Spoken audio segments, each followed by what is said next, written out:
Hello. Yeah. Hey, hello everyone. There you go. Hey AJ is guys. here. And we are So live. In the nick, the last minute it Hello. came off. in the nick of time. Yeah, what do you do, AJ? I don't know. Suddenly it just went off. Right on point. Just Anyway, nice. guys, hey, thanks for what's this attending the whole this whole thing together. Like it's been a while. We have not been jamming in the studios, but we've been producing lockdown videos. So I thought that's like just today we come together and let's just chit chat, run through the whole band, whatever we went through. Got some questions from the fans. Some of these questions which I've collected like over the past few months. Some of them are asking about what happened, and there's a lot of questions. So we just run through some of them, but in actual, it's just going to be a chat. This is on the Music Mountain platform. It's a music online lessons platform which I'm creating with Intan. So we are marketing it this way. So hope you guys let's have fun for some of the questions that will be out right now. Okay. Anything to say, Mooch? Anything you want to say before we start? I'm hearing some of the chats. Sorry, I'm hearing Pla. Okay, And there goes AJ went AJ out again. That's what happened. Oh, there's a Farah here. Did we lose AJ again? Okay, where's AJ? Let me add him lah. No, okay already. Unify Okay, ke? Hey, I see Farah on the chat saying that she can't hear anything. I can't hear anything. Yes. Yeah, Guys, usually resetting the browser helps. Yeah, resetting the browser helps. I mean, we all should be fine. So, okay, let's just run through some of the questions lah. Okay, the first question, I think, who started off the band? And where's Moots? And where's This Moots? was actually directed to Moots. And then he disappears. Apa tu? No, wait. I thought we could start this off because okay, look. So I was clearing stuff off in my mom's place, right? Yeah. Oh, cool. And I didn't know my mom actually framed this up. It was hidden behind the cupboard. And as we were clearing up, I found this. Like, remember this, guys? Oh my God! That's the first photo shoot. Uno with dreadlocks. Oh, Okay. nice. This was our actual first photo shoot, okay? I think so. It was. Because you know what I mean? Not because Uno was trying to be cool with the dreadlocks. I was trying to be cool with the spiky hair. And there was the sixth member there. Yeah, the sixth member. Yes. So I still remember. I just don't know why all of us were looking down. It's It was cool lah to look down. It was cool not to look at the camera, I think. Right? Yeah, I think that was it. So this was actually Oh god. our first album. It was our first poster that we did for the first album. And I got you guys you guys all signed it. Cool. Oh, really? It has remember all our first few shows? Nice. Oh, Like Rock the notice World. I think I made that poster lah. Yeah. You did make the poster. Oh, it's how This long is ago? like the original Pop Shuvit logo, right? Yeah. Oh, yeah, Remember yeah. that? Yeah, I remember that now. Yeah. Actually, Mooch, looking at the how we started off the band, right? This is like the first. Oh, and then It's classic. remember this? We actually hang on. Oh, yeah. This was the graffiti we sprayed while we were making the Slip Away video under Taman Tun. Remember? There was a walkway under the Taman Tun Park. Yeah. Uno set up and everything. Yeah. oh Okay. yeah. So I think it's been many years, but yeah, we actually got a whole bunch of people. Edwin set that up. Look at You know, the they all went email. down, Wait, they did pc.jaring.my. shot No one the video uses down Jaring. there. Is that walkway still there, Rudy? I think so. I think it's still there. It's still there. But I don't know. I mean, we don't know whether the graffiti is still there. Probably yeah. not lah. I doubt. Yeah, it's not- Someone should go and check and I have a look. literally just found this like a week ago. So I So cool. because there's a 6-member there. Moods, maybe tell us Yes. if you can remember how did we start off? There was some history. I think this started off in UK. That thought process. We started off Does with it go- you lah. No lah. It did. You see, Okay, lah, I I think- started it. AJ, JD were your connections before they were mine. What?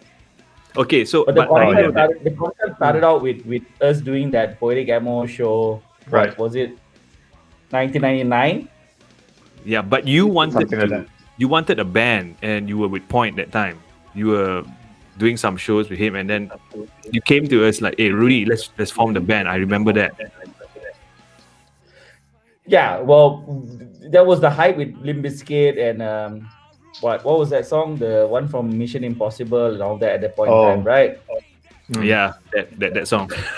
But I think it really started when they did a New Year's show in Sunway. Remember, was it?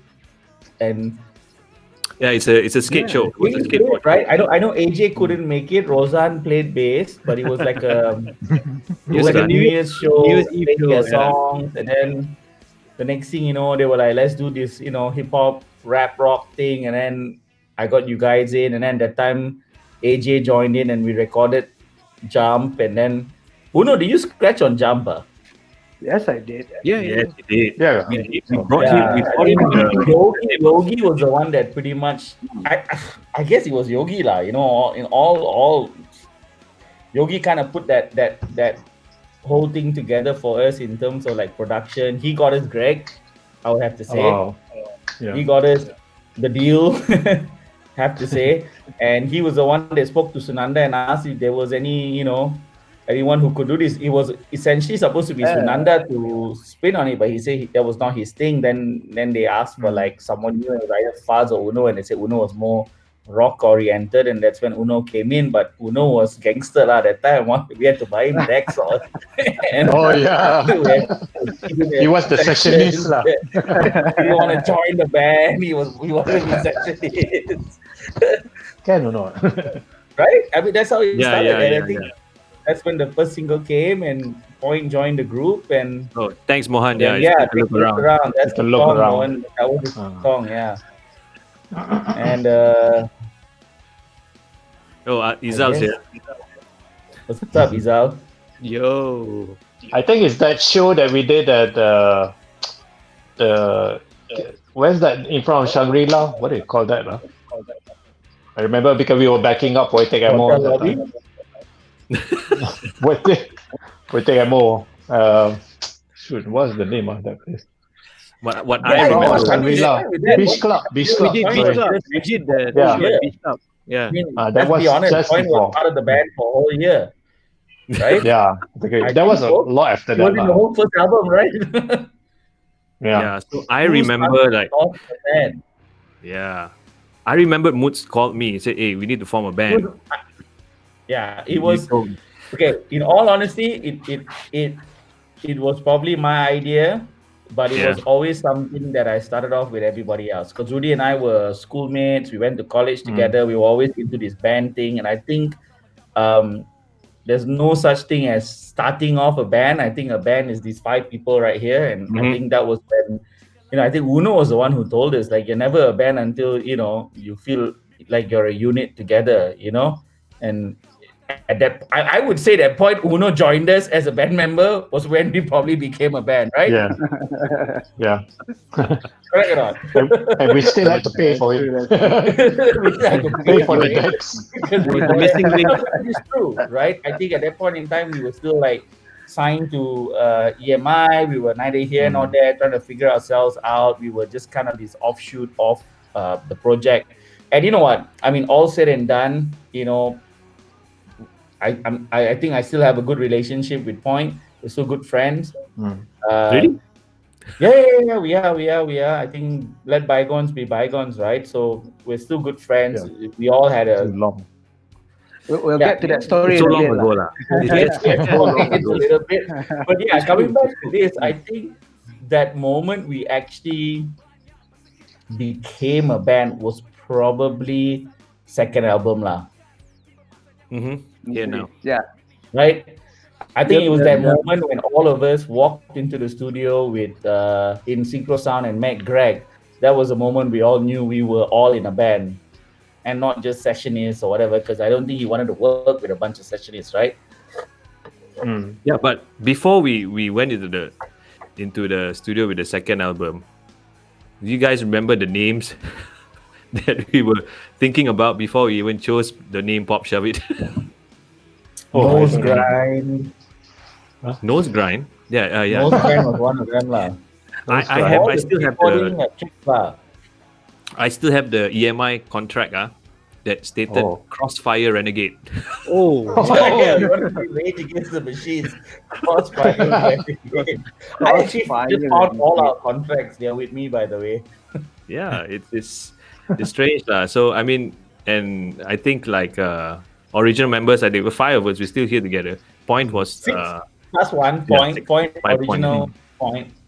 That was Pop Shuvit 0.5. Pop Shuvit 1.0 is us. Yeah, you know. So, but do you remember this? Who signed this? Pietro Felix. Oh yeah, Pietro Yeah. Felix. technically, yeah. Pietro pushed us. He was at that time the new A&R, and he actually pushed us through to sign us. So big head up to Pietro. Pietro actually got a sign.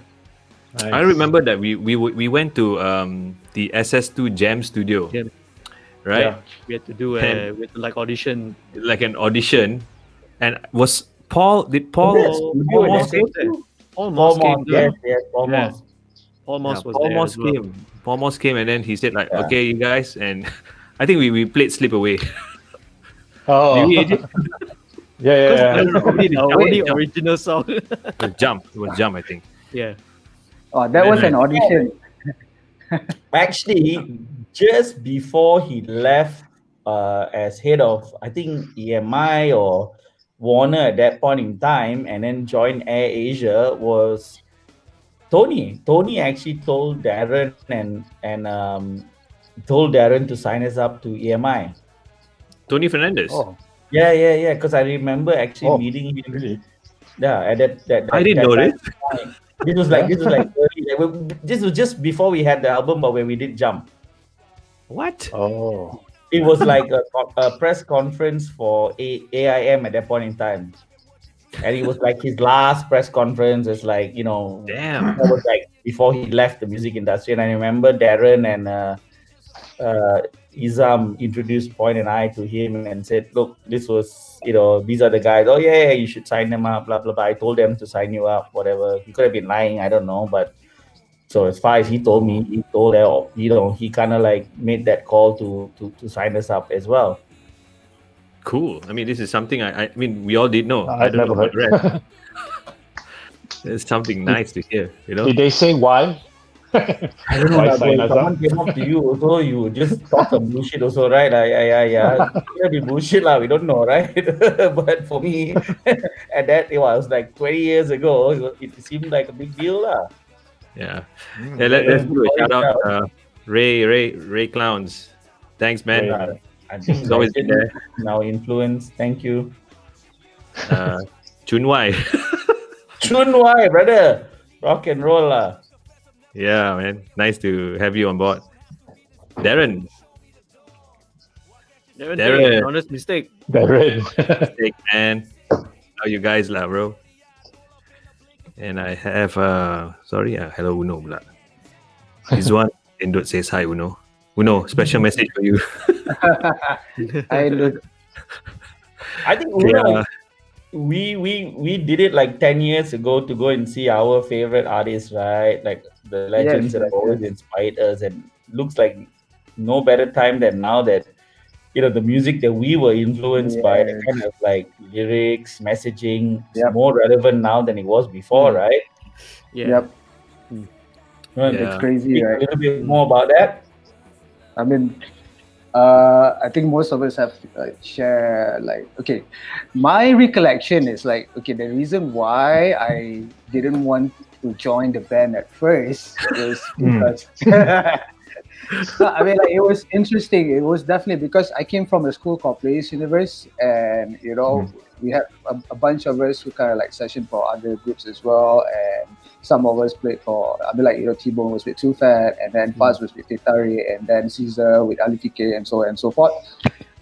So I wanted to do something different because I always came from like playing in a band. Like, I used to drum.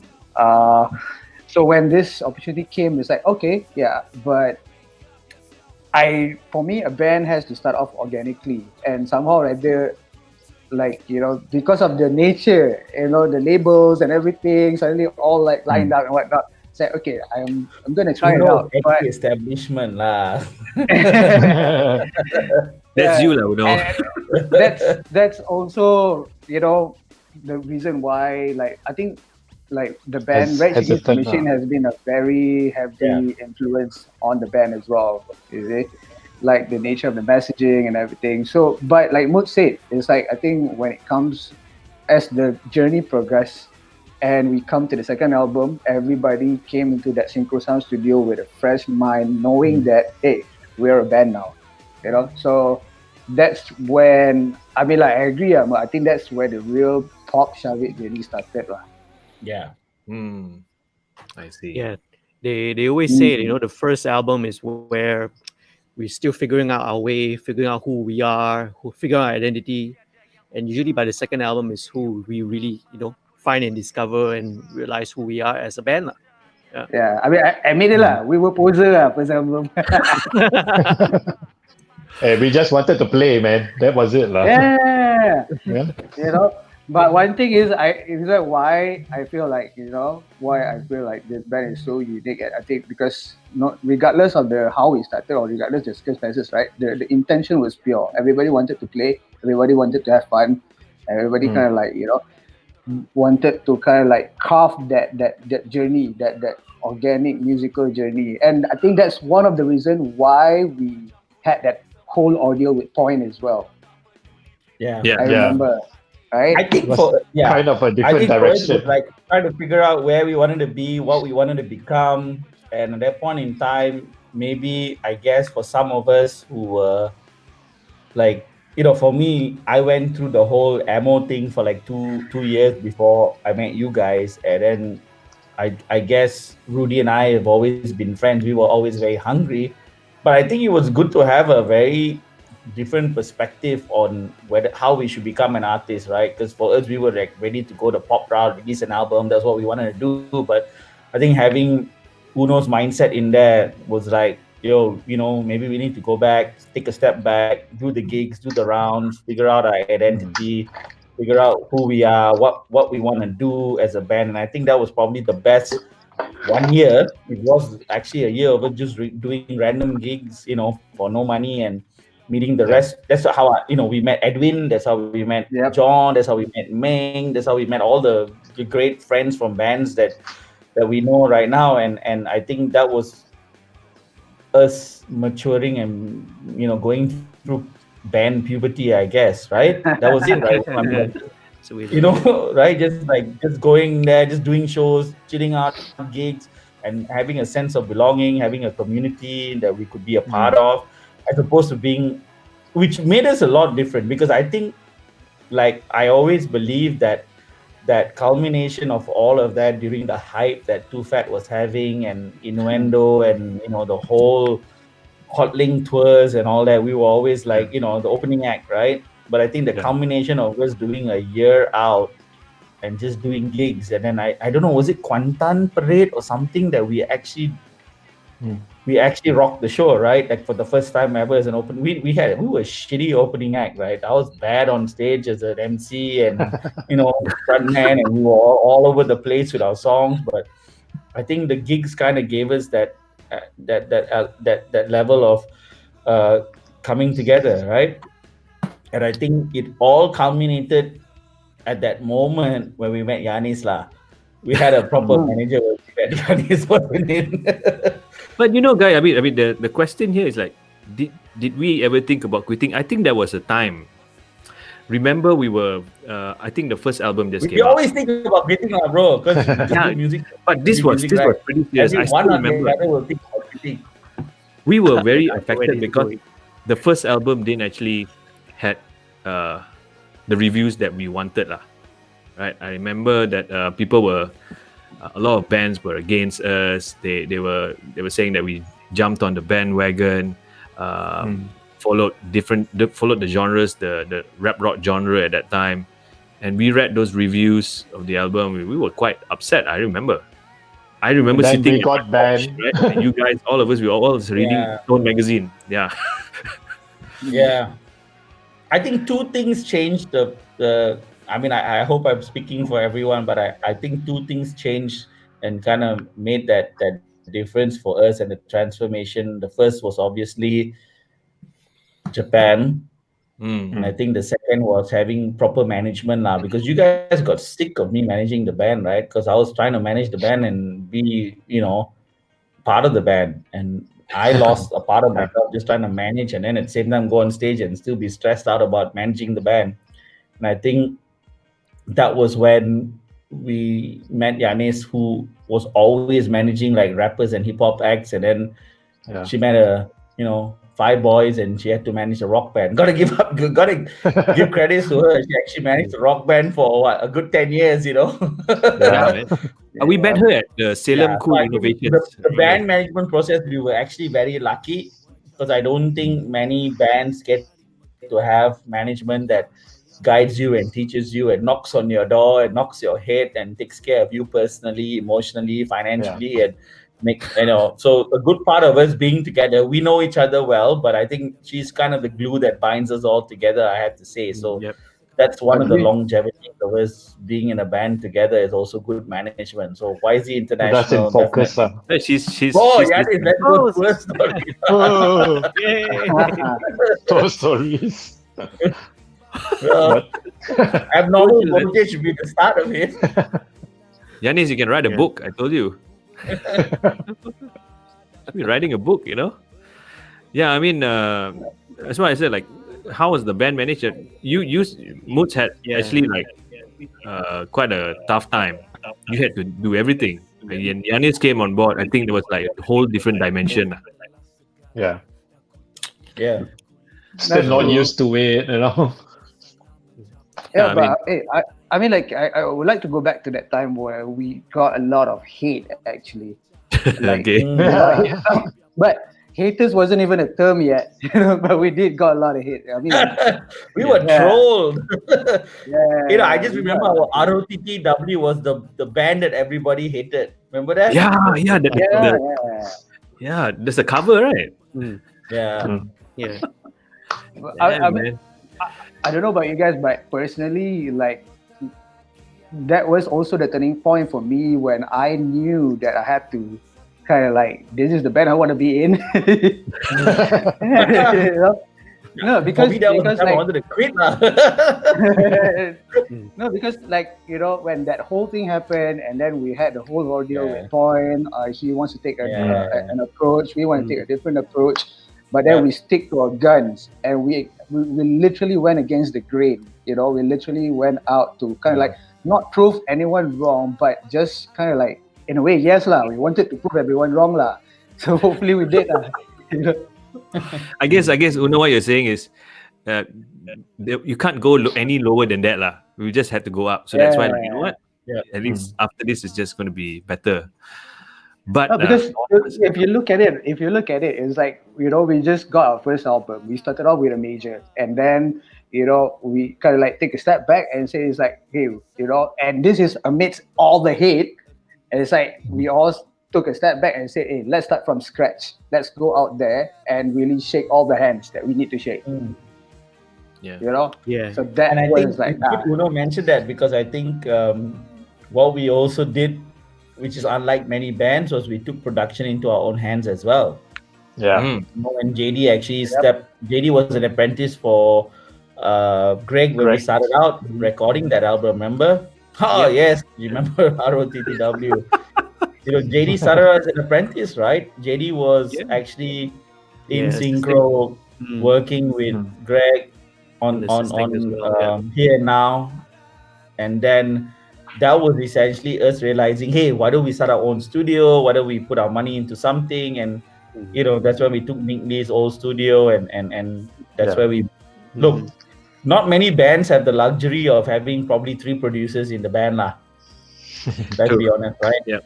Everybody always relies on other people, but we've been blessed because the 3 of you, JD, AJ, and Uno, you guys are producers, and most of the music that we've ever produced in the album have always come from you guys. And JD is an engineer doing mastering, working with other bands. I think that's also kind of like part of us that's kind of been like that offspring that we never really spoke about as much. So yeah. Got something from Izal. It's pretty long. That's long. So I know a lot of the bands during our time. New guys at Epitome. You're just being nice, lah, Izal. Izal just being nice. We love you. We love you, Izal. Yeah. If AJ resigns, then we'll take you in. Go ahead. He's gonna quit live on See ya. Yeah. So the studio, right? The studio we started 2008. It's been 12 years. 2005.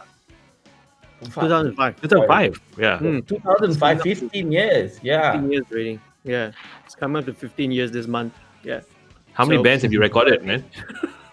Oh, well, Thousands. I mean, we've been very, very blessed. I think our mission when we first, started the studio was to, we wanted to give bands, independent bands, Malaysian independent bands, a chance to record, with good quality, but at a much more affordable price, right? So of course, we came from that position. You see, we came from being a struggling band ourselves, having to manage and to handle our own recordings. So I guess this was where naturally this was where my direction went through lah. So who else do we work with? We work with your brother's band, Estd.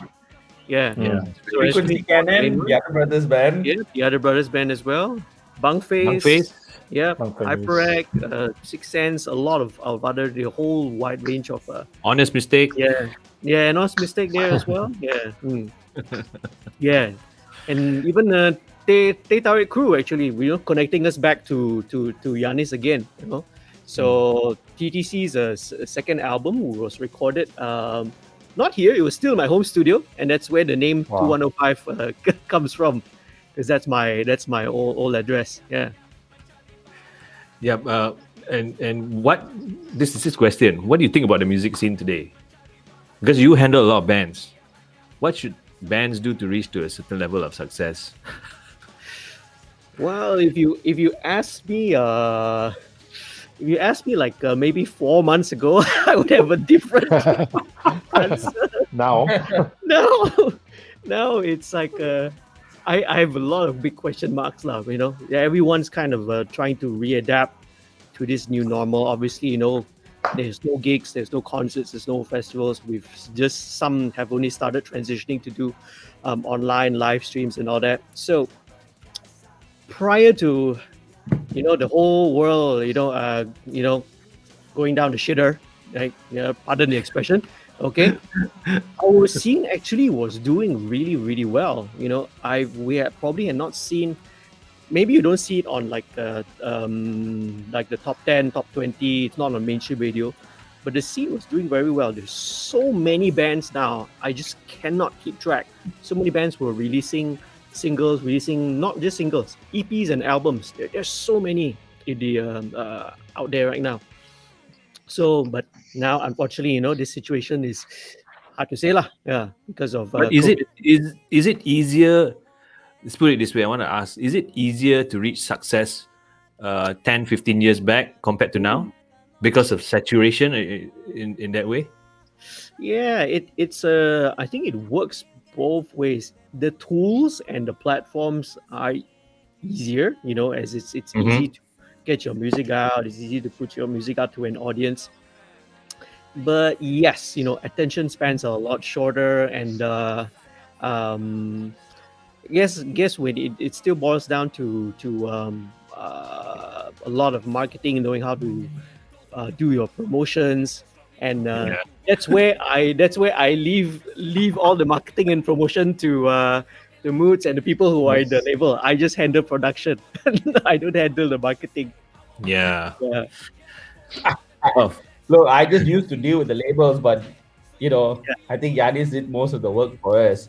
Yeah. Like, I don't you, think Yaniz. we would have gone to the States. I don't think we would have done World MTV World Stage and all if it wasn't for Yaniz That was pressure. great. Yeah, That yeah. was great. All said and done. I mean, like in my book, Yanis is still the best manager ever. The best. Yeah, we love you. Probably We all decide in the on that. world. We can deal with Thank you for making and sense. everybody else will figure out why. Why? I'll do a why. Why? Why? We're the best group we ever managed, right? We're the best, right? I think we're the only group. Then. We're the nicest, lah. She'd have a doubts about Uno and me, but I think the rest of you are okay. Okay, should bands be full time or should it be part time? It never be full time. It's never full time. Unless you're a comedian who can do 350 per show and you work every day, 365 days, bands should never be full time. Because you've got 5 guys in a band, 6 guys, 4 guys, 3 guys, 400 ringgit, $400. How much is that? Right? That's reality, lah, bro. Actually, I mean, but let me ask AJ. Let's ask AJ. All right. Let's ask AJ. All right. Also, the DJ, in this perspective, Uno's probably the one who'll make most amount of money. But I think a band like us, it's never going to be the same, like guys. It's never going to be the same if any one of us changes in this five people, right? We always do shows. Rudy and Ben, you've always been busy, and AJ has been busy, and Uno has been in a different part of the country as well. It's never been easy for us to do. But I think when the 5 of us are together, that's just us, right? And I think we have never recorded music if it's not been the 5 of us. True or not? Of course. That's where the magic happens, right? Yeah. Yeah.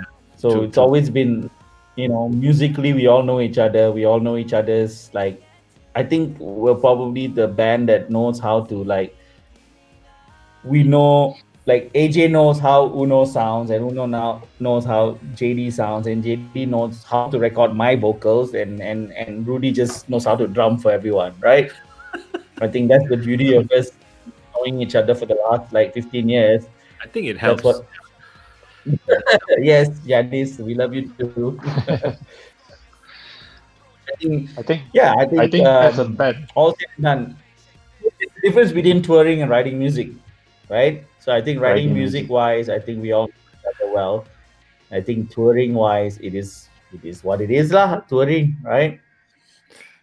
It's overtime. Yeah, Darren. I mean, it's always that question of hey, you do music, you got to be passionate, you got to be doing it full time, and don't worry about the money. But in reality, I think you got to strike a balance somewhere, lah. You want to do a band, think of a way to, I guess, survive first, then do the things you like. Yeah, that's passion there. I see passion there as well. So,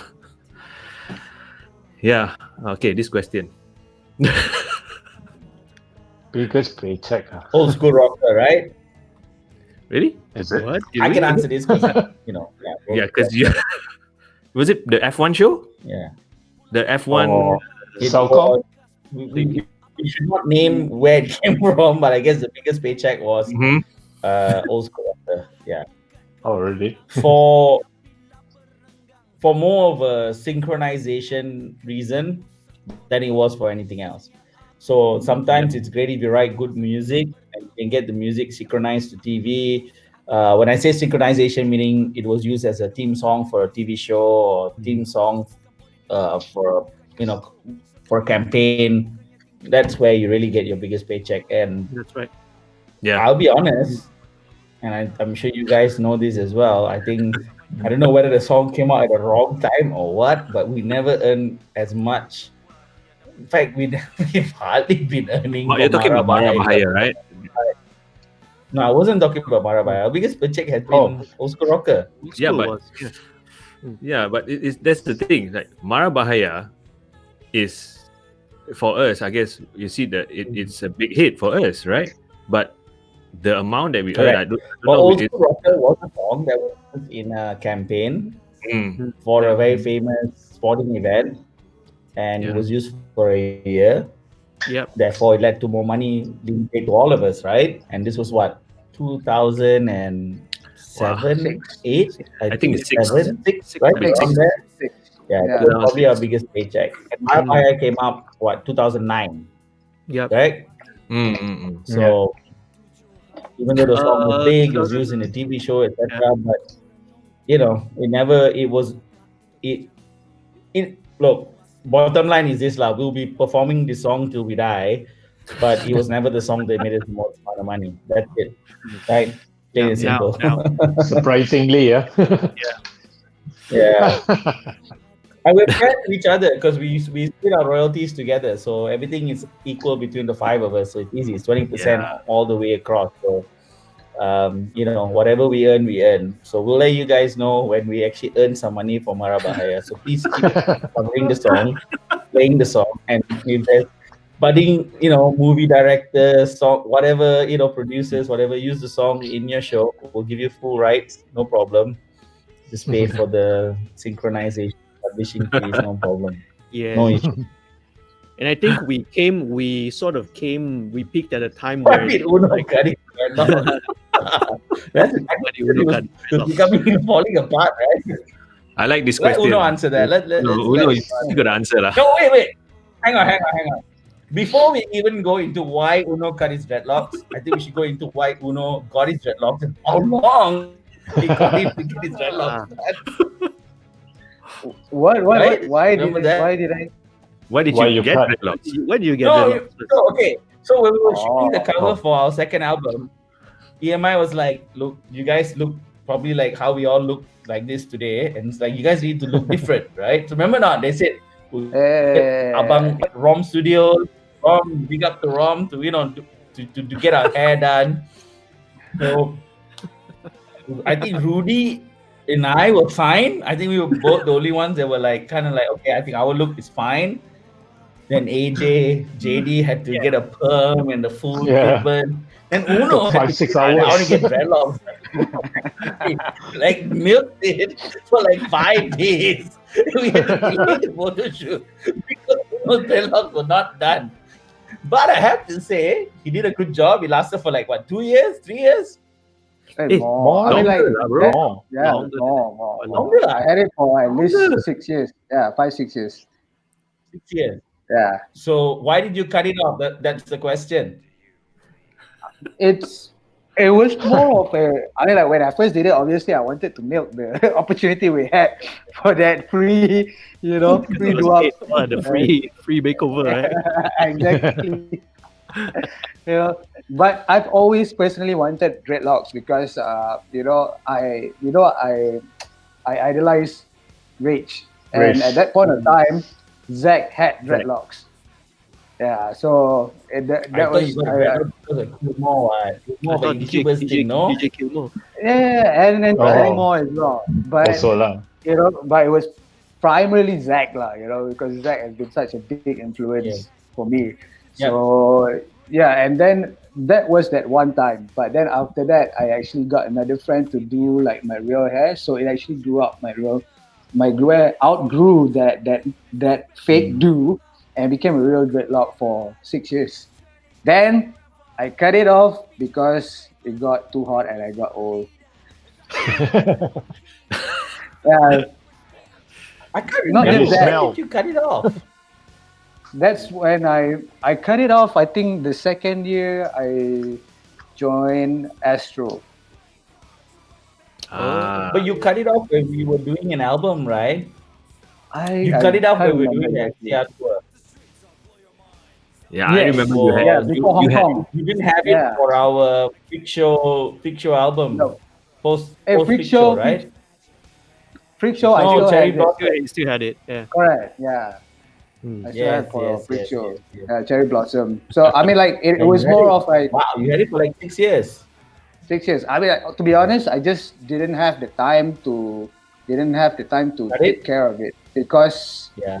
I mean, like Fair with enough. dreadlocks, it's either you Very hard, really take time to take care of it, or you just let it rust and be natural and it'll be stinky as shit, you know. So they're the only two ways, and AJ would test to this because we lived together for a bit, you know. Yeah, So man. the time I took to actually take care of my scalp and the hair to make sure everything's in place, it's really is I mean time consuming. Hmm. Yeah. Very. Let's see what is this. Oh, Ray that's says yeah. it's really hard to approach people to listen our song, and for me, one thing never give up. Yeah, Ray, just don't give up lah. It's which we never did. Just believe in your music, lah. That's what we did, I think. Yeah, and then let's go on to Mohanjit. Some bands have faded after 5-10 years in the scene. Was this due to mismanagement, poor marketing? Mm. I think it's more due to change music scene lah. A lot of factors, lah. Yeah, a lot of factors. I mean, some Yeah. maybe like marketing, some maybe management, some maybe like over money, some over different creative direction. For most of the bands that I've seen, and because I see a lot of bands pass through, the doors, they record a few songs, few EP, maybe one album, and after that they fade away. I would actually say one of the main reasons is just life, because when they're younger, maybe they're still just out of college, haven't found a job yet. Then when they after a couple of years, 5-10 years, they get married, have kids, and then the priority just shifts to that. I think we experience that. It's just life. It's not everyone's meant to be in it for the long haul. And that's perfectly okay. Yeah. Thanks, Yeah, Yeah. I think the reason we stayed That's my so cousin long. lah. Rabin, what's up? Rabin, I have to say, has been supporting us from day one. Like, used to come for all our shows, support us. Awesome lah, Kavin. Thank you. Yeah, Thank you. Thank you, Actually, Kavin. an old school rocker. I remember that. That was just all of us randomly jamming. Yeah. That was And a then great song. Uno came with the I don't know, I like dancing it. it on the tables, right? Then he had this riff. That was just that Rabin. Bakri studio in Hartamas, bro. That's where we wrote that Studio. song.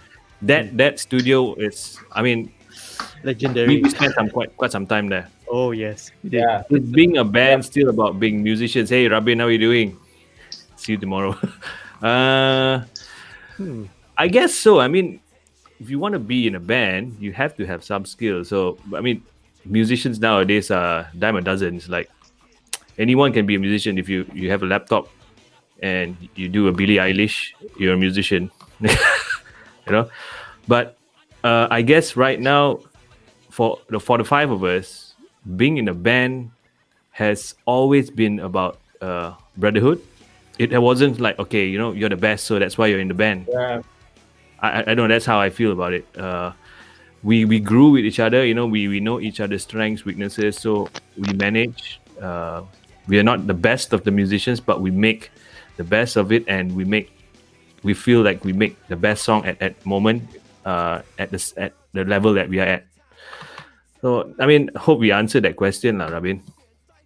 I don't know. What do you think, Uno? I think being in a band, like everybody always says, yeah, you got to be musicians in a band. But I think Rudy said it right.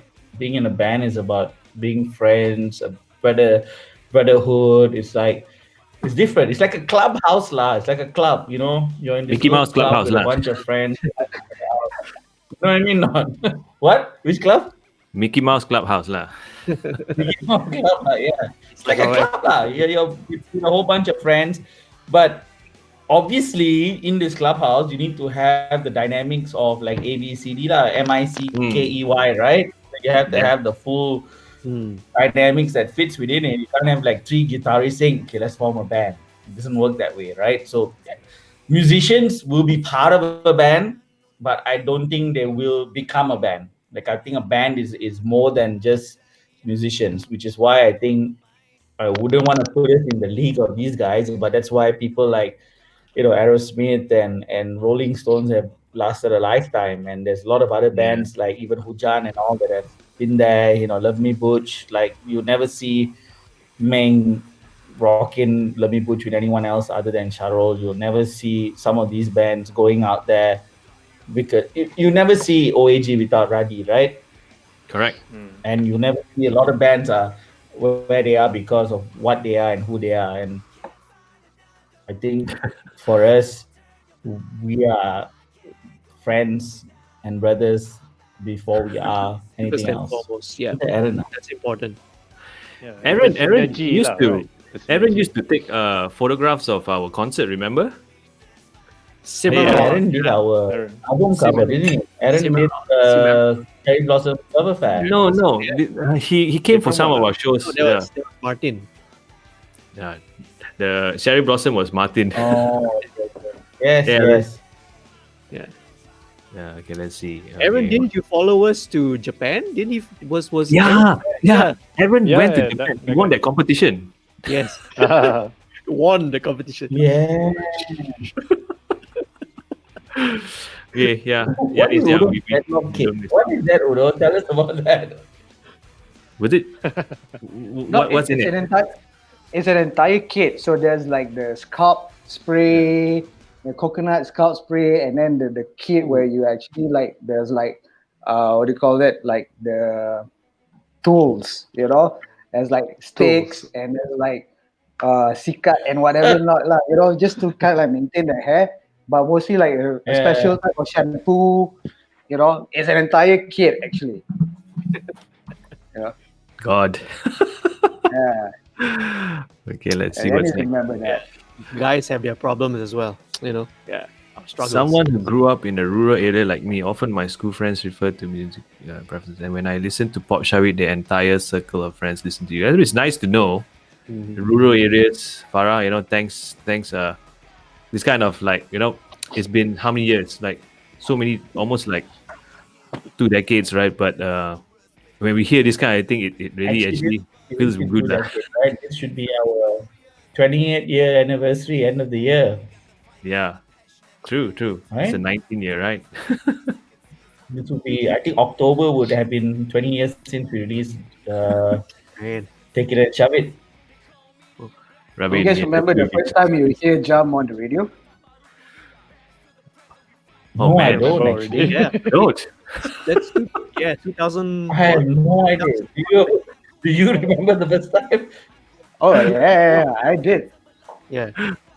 I mean, Yeah, weren't you? I weren't you- have no, I don't remember at all. Were you like so I proud don't of it? remember I was at like, all. yes. It's like, yes, I heard it on radio. And then we had a cassette. I think for me was when I actually had that CD that had the jump and the and it had like that the CD was there. Will there be a documentary for Pop Shuvit? Ahmad Rauf, how are you doing? Well, What's up, I Rauf? think we have done like enough controversy to share and make a Netflix show out of it, then yes. I think Uno is gone to get the single. Where he ran off to. There, you got the single, right? Did you just grab the single, Uno? Oh, There you go. oh, cassette. Wait, The I'm gonna go get something. Oh, I'm gonna get something too. I don't have the cassette, JD got a lot in the studio. I got all the masters. Got supply there. JD probably. Yeah. JD, you getting something or? Yeah, I'll get Yeah. something. Man, you remember like the whole thing is like a lot of us like I don't know for you guys, but for me it's like the first time like writing the you get to write something for the cover, right? yes, yes. Oh yeah. Thank yous, right? Thanks. Wow, that was such a big deal, man. Even the girl on the cover is we use a friend, Tayan, so she's like that's like how many Yeah. years ago? I think we were listening to it, Rudy. Yeah. in the car when first time we heard the thing. We were listening to Yeah. the album, or was it? It was on the radio. I think that was But the first time I heard that it. that cassette, right? I mean, quality wise, if you play it now, how would it be? Would it be still intact Oh production? yeah. I mean, I don't have a player right now, like but the sound should be okay. But if you're talking about the level of, I mean, like, Yeah. That was the single cover. Yeah. Jump, Can I right? say that was the first ever cover that we Single. had? This is the first ever release. Yeah. Yeah, I remember Jump. that one. Correct, And man. and I have to give it up because all of this was illustrated by Point, right? So Point did actually Yep. all the Yeah. illustration. This Yep. is the Skill Test right. single. Thanks, Point. Thanks. And we actually released skaters for the first time online. We didn't actually. We were the first when everybody was doing releases on CDs. We actually released Skaters Anthem online As for free, downloadable, right? right? For download. How long still you guys think bands will exist? Will bands with instrument one day extinct? Actually, Hmm. we were the first when everybody was doing releases. What's that? What's that? Ini si AJ I'll ni. read this answer lah. AJ ni. AJ, What? Calm down. answer the question lah. Answer the question. Will bands with instrument one day extinct? who wants to Who answer thinks? this? I don't think so. I don't think so. I don't think so. It's the Yeah. experience. I think if you only have a narrow exposure to what's on Billboard Top 20, you might think so. But if you actually look at the grassroots, you see there's so many talented young kids who pick up instruments. I think Rudy can attest to that, right? You see all these videos of amazing 6-7-year-old kids who can play drums like crazy, who can shred on their guitar. It shows that instruments are still very, very relevant to this day. Yeah. And I mean, this brings back to was this one question. Was music education a big part of us in recording and performance? I mean, JD, I know you studied music, performance, production, engineering, whatever. But the rest of us, we didn't. That's true. Me and Moots and AJ, I think we took business. We all were business students. So when it comes to this, I think right now, I don't know, maybe at that point in time, we just wanted to play lah. But if we actually learn the theory and relative, I don't know if actually there would be some difference in the way we approach music. Not too sure. JD. Well, because if that would be more of from a very academic point of view, right? So yes and no. I mean, myself, because that's what I studied. I studied music. I studied music production and all that. So obviously, I took those skill sets and applied it to us. You see, I applied it to, well, it was a perfect combination lah. I got to play in an awesome band. I get to record ourselves. I got to produce, got to mix and master our own stuff. But I think it needs to go back even further. I think to expose our younger kids actually to music, Actual music lah. at the earliest stage, because I think the seed was actually planted in me way beyond that. Because when I was a kid, my parents, I guess typical urban Asian parents lah, they want to send their kids to music lessons, you see. So I went for music lessons a couple of years, but in the end I kind of quit, lost interest. But the seed was there, that's planted. So I think that's an important thing that we need to implant in our kids, in our youth, the next generation. I totally agree, because I mean, both my kids are like, as much as I play drums, I try to get them on the drums, but when you try to get them on the drums, they'll say, no, and then so I just get a piano and put it in front in the dining area, living area, so they just go and play, and slowly but surely they pick it up themselves. Every day they're doing it, and I think lessons really help. I mean, in this era, if you start them off very early, right, 5 6 years old, I think it really helps. That's why I'm doing. That's why I believe like Music Mountains platform, right? Where you sit there, up there. Online You see lessons. Yeah, Music Mountains. So I believe that this will stand for a long time. Digital is the way to go, lah. Mhm. Yep. It has to now. I think stepping out of this, I think you don't have to have a music education to really start a band, right? Yeah. I mean, music education as well.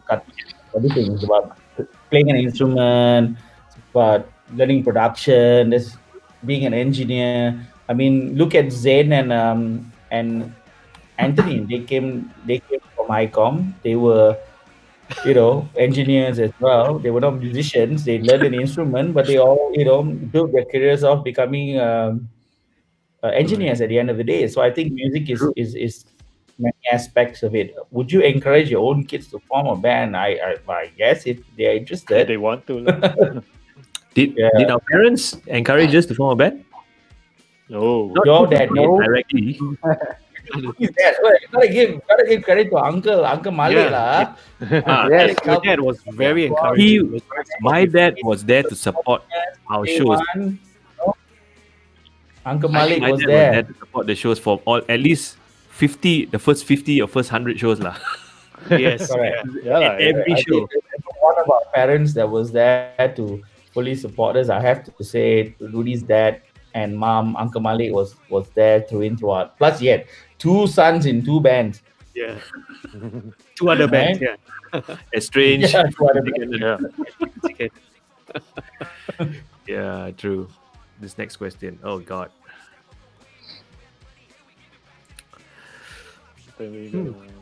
First experience. I'm gonna tell you when you Well, go the to. first thing is being the right AC adapter. AC adapter. connection. That's when you tour overseas. Yeah. Overseas. Yeah. Yeah. It's like, You know, no one knew, right? No one knew. We all And plan you know when right. I did. I had no issues yeah. with voltage. I don't think it's ever such a thing as a the toilets I lah. still bro. have it. Toilet. though. it literally just an experience, right? Yeah. So I mean, it's also my it's a worst one was- experience. I can The I ones mean- that you can remember me is memorable, right? memorable. I mean, you think about it now, you laugh at it. I still keep it, man. I still keep it.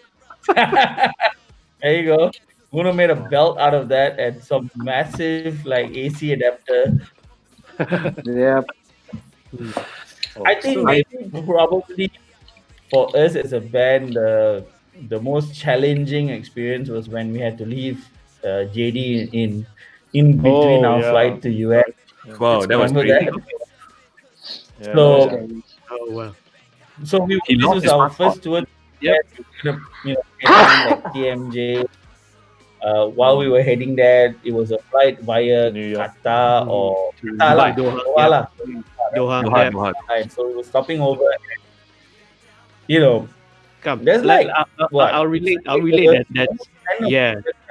including the crew, and then JD is just like, I don't have my passport, Yeah. right? I'll relate Suddenly. that story because we were transiting right to another plane in Doha International Airport.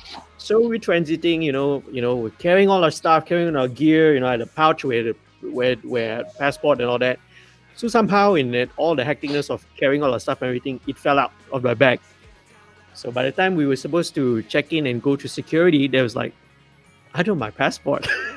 It's like it's missing, So we had to So, make a yeah. split-second decision, and that was like everyone plus Yaniz was Oh, there. We had to make that call on the spot. Like, do we all stay here, or do we get on that flight but Leave you me know here? you look at options, right? So the lesser of the impact of what's going to happen for us at that point in time was the worst case scenario is we're going to lose JD. Get another Right? guitarist But from we New had York. to make sure that everything else was fine. Everywhere the whole tour had to happen. And I remember just all of us just getting on that plane because it was another 14 hours, right, to get to New York.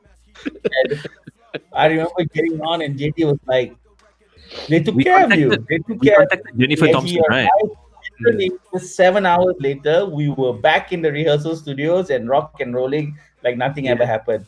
Yeah, that I was think props up. that, Who was it? Jennifer? Jennifer Thompson?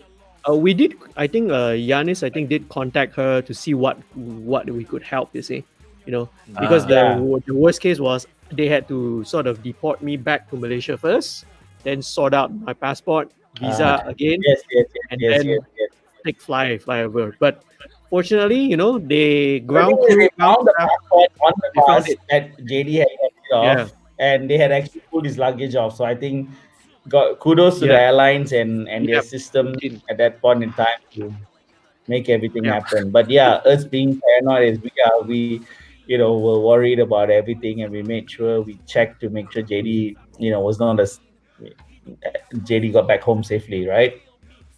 In the end, it all worked out, lah. Yeah. Next question. I'll leave you, Uno, to answer this question. No, yeah. What's the question again? Who asked this?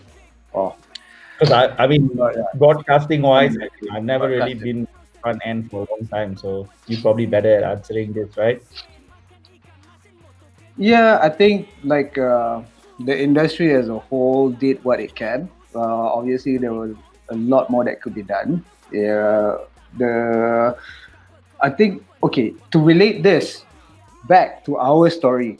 Okay, one of the things that I feel like for me, I'm personally like felt very blessed of our journey is that not so much we had that whole journey of signing up to a major label, then taking ourselves back and then starting up from scratch, but at the same time we also learned a lot from each other in the sense that we became brothers and friends and like a lot of other aspects of life as well.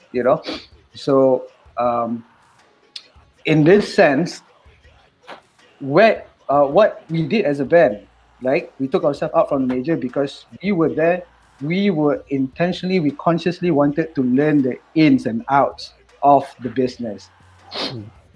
So we got to a point where we felt like, okay, we can handle our own production. We know a bit of here and there, and then Yaniz got on board, right? At that time as well, me and Moots joined the broadcast industry. So I got a taste of like I get to see what happens behind the scene, right? So it's chicken and egg, right?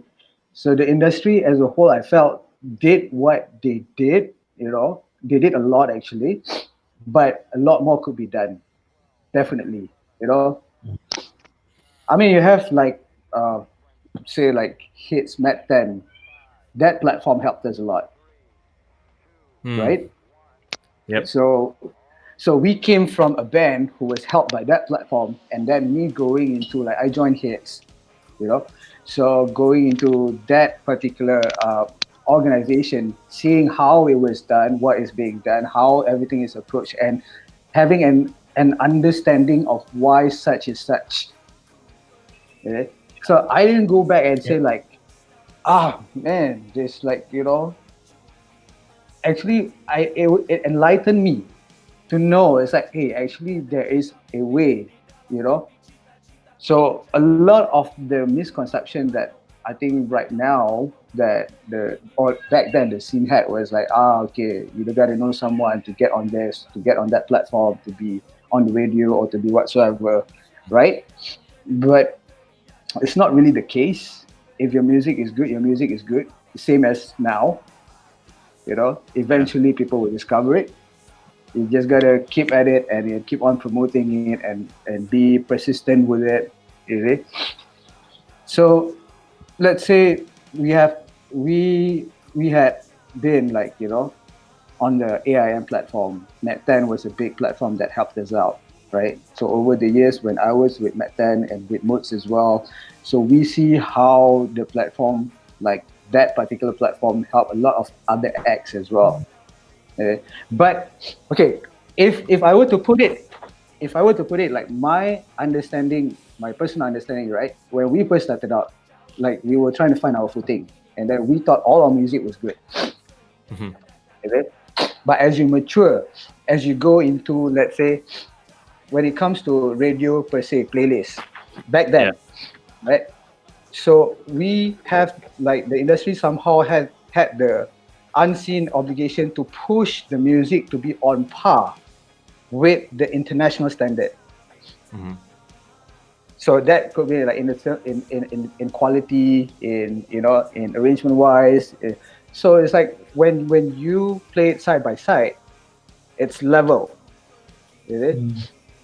And a lot of the bands back then, a lot of the musicians back then, I mean, like, either they didn't know or they choose to ignore this.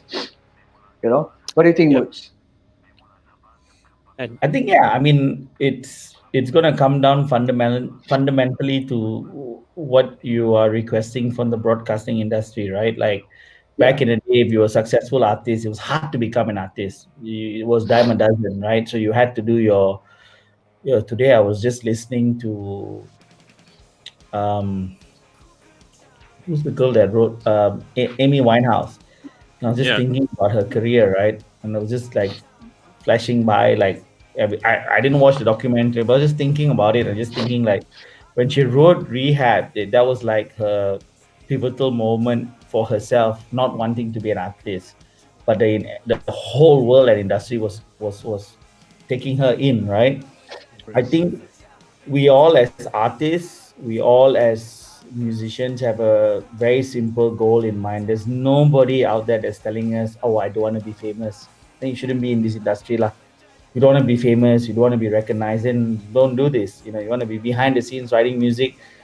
You're still going to be famous if you write a great song like Bruno Mars, Megan Trainor, all these guys who've written hits that have won Grammy Awards and eventually gone in the front, or even the guys behind the scene from Timbaland or Pharrell. If you're telling me you want to be in the music industry and not be one of these guys, like, then there's something wrong there lah. That means you're just doing it just for the fun of doing it. But if you're writing music to make a recognition in the industry, then yes, I agree with Uno.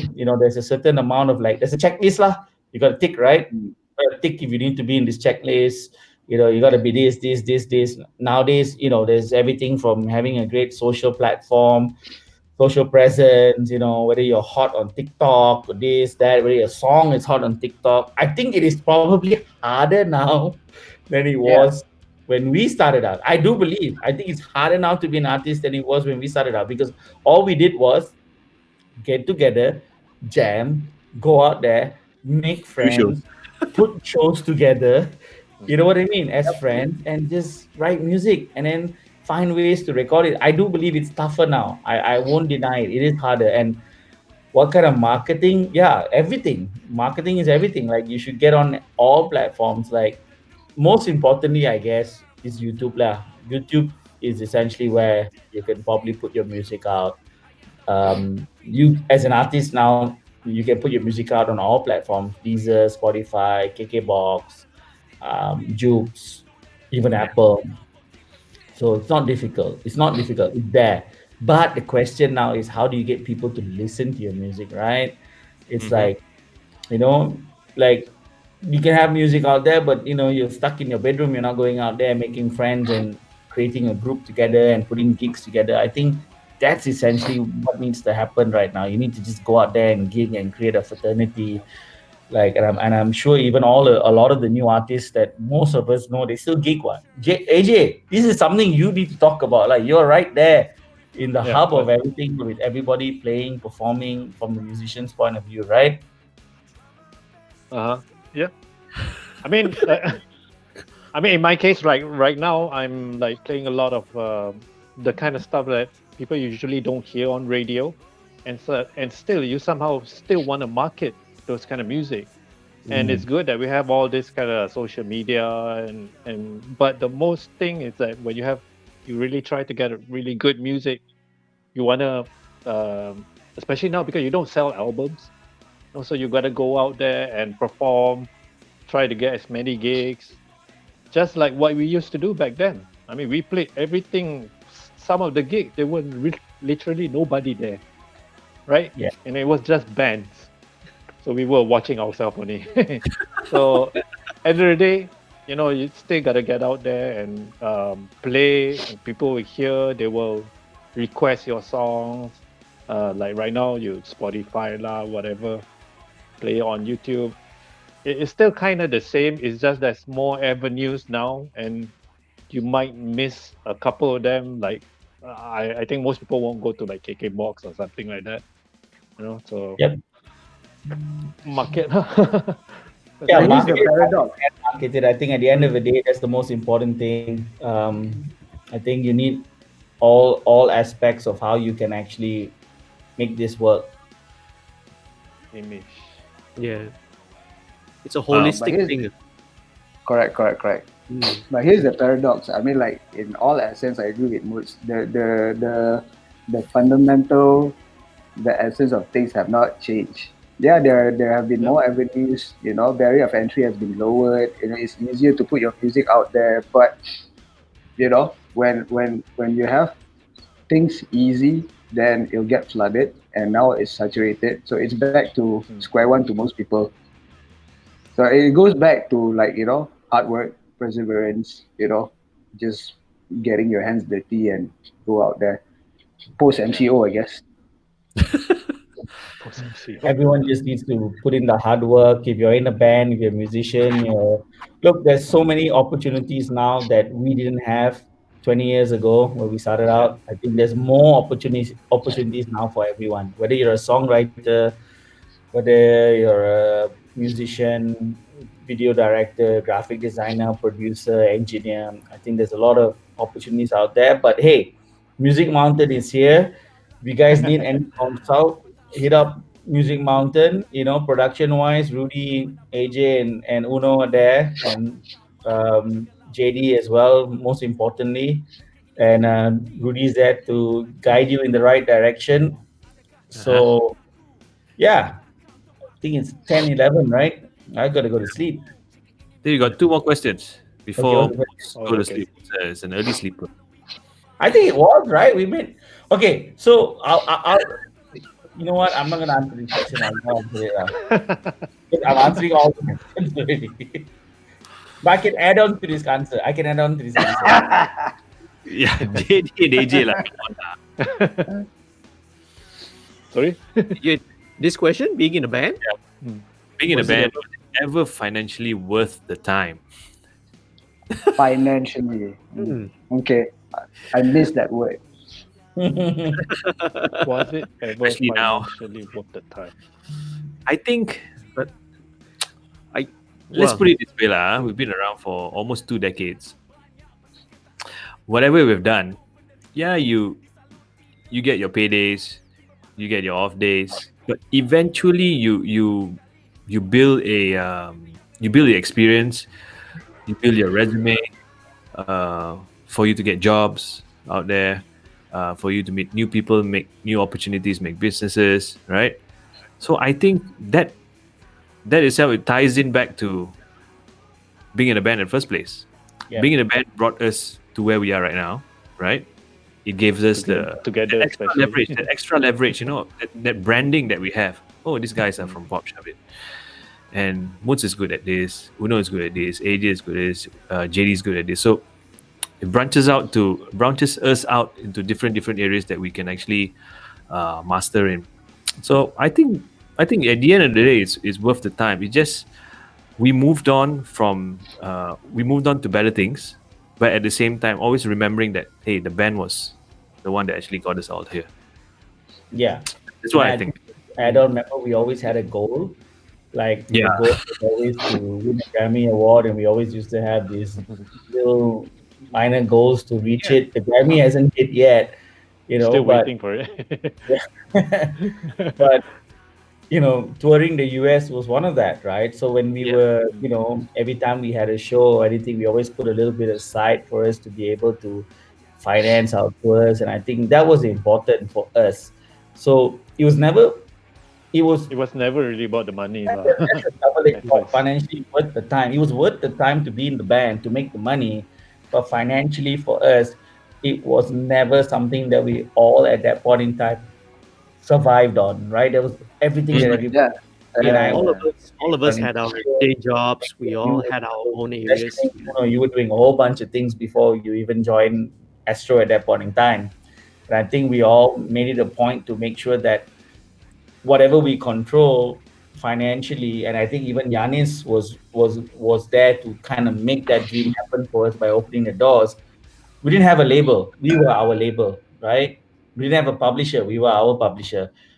The only thing we had was, us as a fam, as a band, and then we had Yanis as our manager, and we had whatever we saved up because we wanted to make the dreams come true. We wanted to go and tour with My Chemical Romance. Remember that? Like even that was ridiculous, right? Because we didn't have a label. Like we had our own label to finance that tour to go to Asia, right? Remember that? And then oh no, I remember we were like so stressed trying to just get that thing up The over, money, yeah. and then getting permits, and it was not easy. And then next level was doing the States, and I think before Project AR even kicked off, I think we kind of did that whole CMJ tour planned out, and I think that was it for us. And I think EAR is kind of like the future of where we're going to be. So I'm kind of segueing into the question as well. Like it is Earth, but I think there will still be Project EAR stuff coming out. There's an album coming out, but I think there'll still be Pop Shuvit content coming out at the end of the day. I don't think that's going to run away. We're still Pop Shuvit. Project EAR is all our great friends, Jamie, Dandy, Emmett, especially Daniel, Meng, Ryan, and is anyone else I'm missing out? That's it, right? Yeah. Oh, of course. I mean, the extended family, you got Titanium and Say Loco, and you've got, everyone we've ever met. I mean, that's what Project ER is, right? It's essentially us as a family, and it's something that we've always created. It's always great music, and I think it's always fun writing music with new friends. It started out MTV Awards. We put that together back then. Jared Leto introduced us, and that's how we started. Done. Yeah. And now maybe the next step after this would be maybe Pop Shuvit needs to get back together and put some music out. I don't know. Yeah, I guess so. I mean, it's time will tell. Yeah. AJ and Uno are actually back in the studio. I always see them over there working on some stuff. I wonder what they're working on. Yeah, secret. Why not?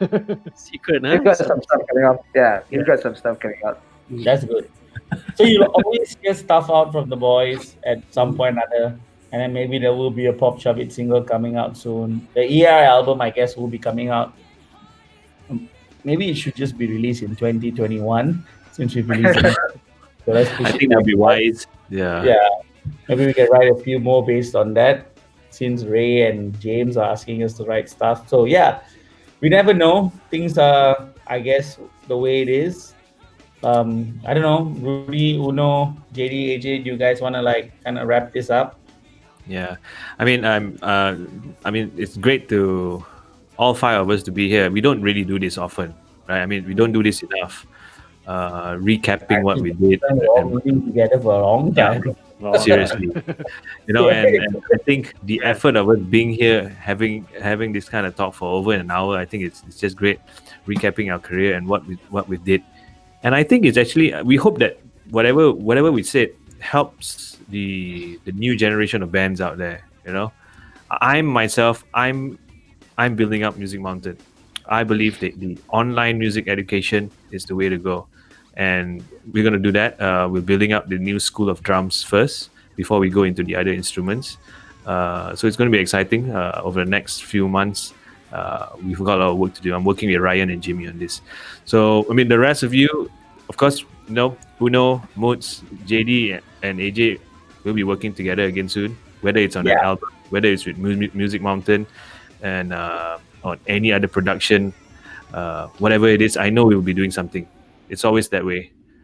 Actually, to be honest, everything you've ever heard from Project AR and probably the last two Pop Shuvit albums have always been remotely recorded. It's always been online. Uno was in East Malaysia for the longest time. AJ, I have no idea which part of China you were in, and everything was always controlled in JD Studio. So I think we're one of those testimonials towards bands who record remotely. Like, we're never in the studio together. Let's be honest, right? I don't think the last time Nowadays, the five of us have actually been in the studio together is probably when we were recording Amped and Dangerous, right? True. Spending our time listening to everybody else and this, that. But everybody has their own lives, everybody does their own thing. So I think working remotely, recording remotely, this is the time of the future. And what better than everybody in this group right here. I mean, Uno produces at home, AJ, JD has a studio, Rudy as well. It's the perfect opportunity for anyone who needs to work remotely. This is how it's going to work. Yeah. So I think it's like it's been over an hour and 20 minutes. It's quite I don't know, I had fun talking to you. Maybe I'll just end this with the video, the lockdown video we did with Mara, or do you want to play Disappear? I'm not too sure. What do you think? You can choose. Disappear. Anyone, I'm okay. Yeah, Let's I'm do good with anything. Anyone. So choose, make a choice, Disappear or Mara. Play Disappear Mara. lah. Mara. As most people want to hear that. Yeah. Let's Who, go with what, Mara. Mara or This what? is actually the start Let's of the go with lockdown, Mara. isn't it? Yeah. Yeah. Give me a Just second. at the start of this year. Literally, like, Hey, Actually, Disappear was I a hard one for me to record lah. who initiated this idea to do this? What? You're right. I can't remember. Good question. You were You doing need your to bet play lah, bro. doing your beats Lah. But I don't even know why we did this. Like, I have no idea. Okay, let's Yeah. just. it was Rockaway, wasn't it? Yeah. it was Oh, from- yeah. Yeah, so it was a Rockaway challenge. We had to record this song, and then was it OBS lah. Trophy Night? No, Trophy Night. Trophy Night. Oh, was the yeah. one. Correct. It was a yeah. respawn. It was like you Yeah, I can't hear the respond song, to the bro. previous band that requested something like that. Yeah. Is it playing? Ryan's band lah, I think. It's a good song. Two songs.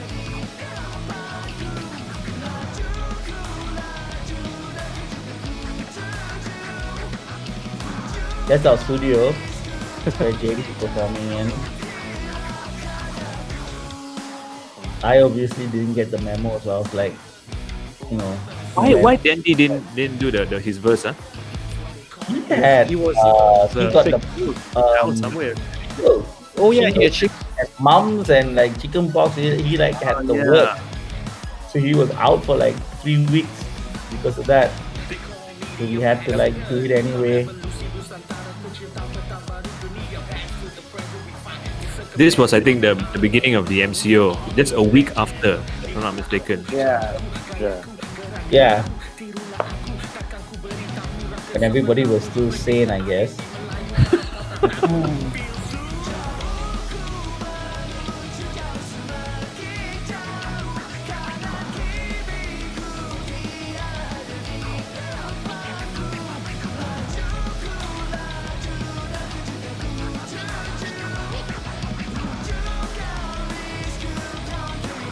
This is on the Project AR YouTube or Pop Shuvit YouTube. This one is on actually. It's on our Facebook. It's on my Rudy Pop Shuvit YouTube account because I uploaded it earlier, but I kept it unlisted. So I think I just made it public. So I just picked it up. I didn't have time to go and link it to the Pop Shuvit account. Maybe we can leave a link in the comments for them to go and check it out. Yeah. I think after the live session, then we'll leave all the links.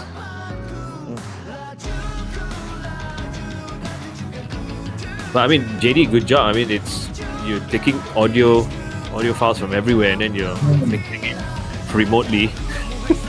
Yeah, So Oh, there we go. Wait, so it's John Lennon. John Lennon and Who's who? the other guy on the right? I don't know. Who's the guy on the left? Chris, isn't that not Chris Yeah, Cornell? that's Cornella. Who's the guy on the right? That's Jermaine. Isn't that looks like Elvis Presley to me? Is it? No lah, where got Oh. this? No.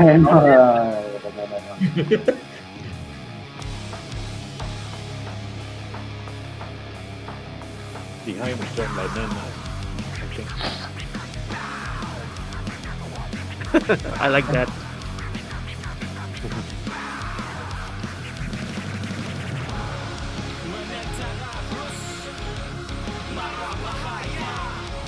Yeah, it was fun recording this.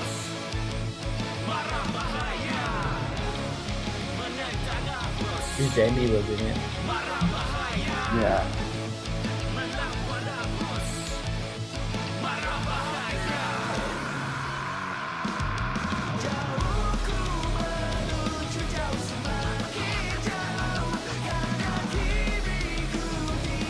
So this was, even though so many bands are doing recording remotely now because under lockdown and all that, but this wasn't actually new because we, like Woods mentioned, we've been doing this for a long time.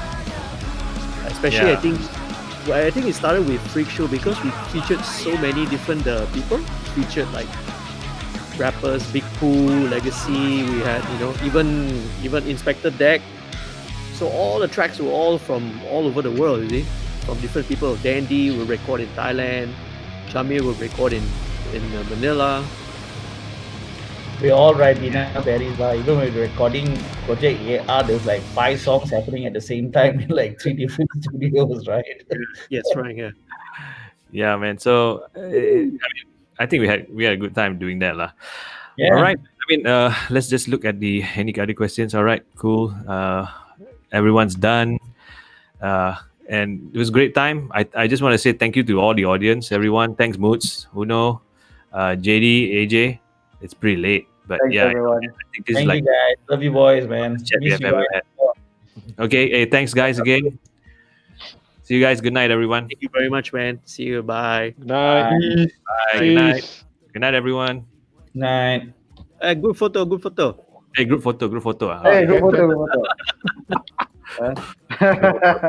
I also want the group photo lah. Screenshot. How you screenshot? All right, I got it. Send over. Okay. Send it out to us. See ya, man. Bye bye. See you boys. Okay, guys. bye. Night.